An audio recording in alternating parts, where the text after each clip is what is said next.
गाईले बाली खाए त देउता आइजन्छ उडाउनु कसलाई नलिनु क्या अलको भाइ हाल्छ यिनी सबैको त्यहाँ तल पनि बोलाउनु पर्छ पैसा सुन्न न अझ बोलाउने हो त्यो मुख्य कति लाग्यो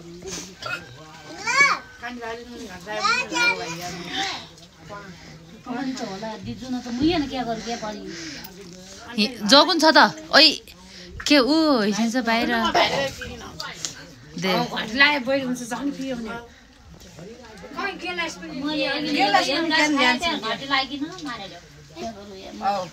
के गर्नु त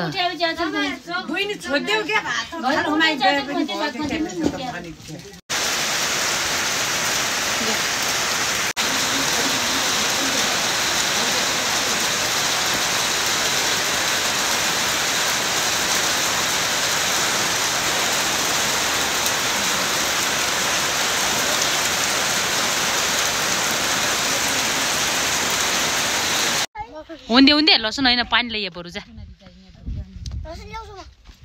होइन लसुन नल्याउ गरे लसुन होइन मेरो यो बडु कइ ओसिले छ बहिले माल दाइको हो क्या सामान मिलाइकिन ढाक्ने हो क्या हाल्या छ क्या हाल्या छ भइको हुँदै नचल अचम्म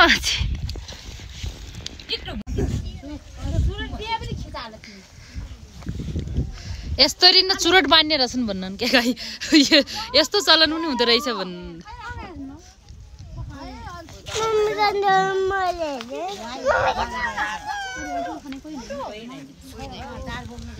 भात खान उता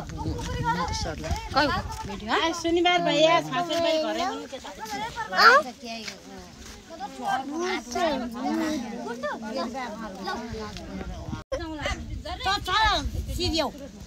यो त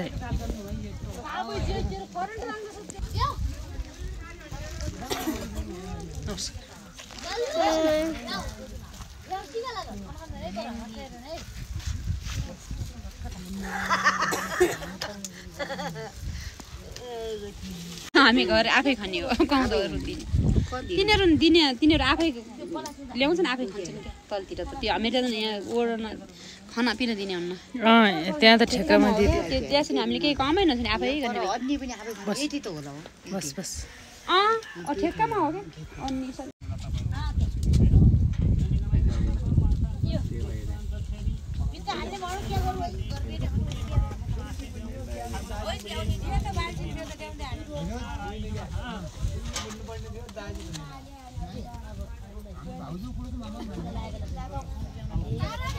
यता यता त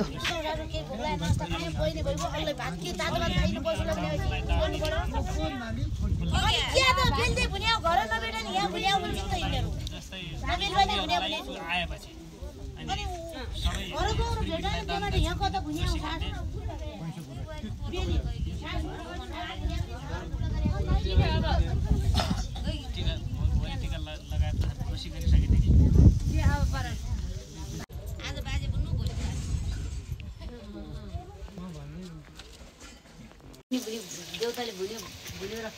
देउता बाह्रदेखि मेउले हाल्यो उगालो हाल्यो नुहाइयो नुहाउनु त अब एकचोटि बरु म आएको थाक्छु अहिले सुन्छ भाइ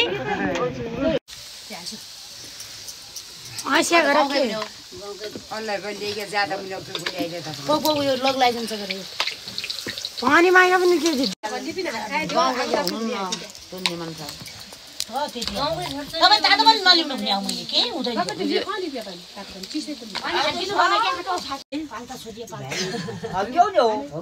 त्यही सिकिन उता पर्छ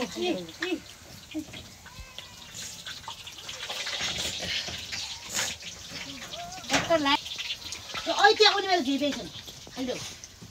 हजुरहरु जागिरी खानु भएको छ जागिरी गर्नु भएको छ त्यो आफ्नो नम्बर हो म त यहाँ झर्ना भन्ने यिनलाई झर्ना भन्ने भने त्यता उहाँ कोकोलाई भनेपछि के हुन्छ भने कानुनी हिसाबले कहिले तोड्नु मिल्दैन हेरौ के भएन म जान्दिनँ नौपातको पत्री गर्नुपर्छ क्या नौपातको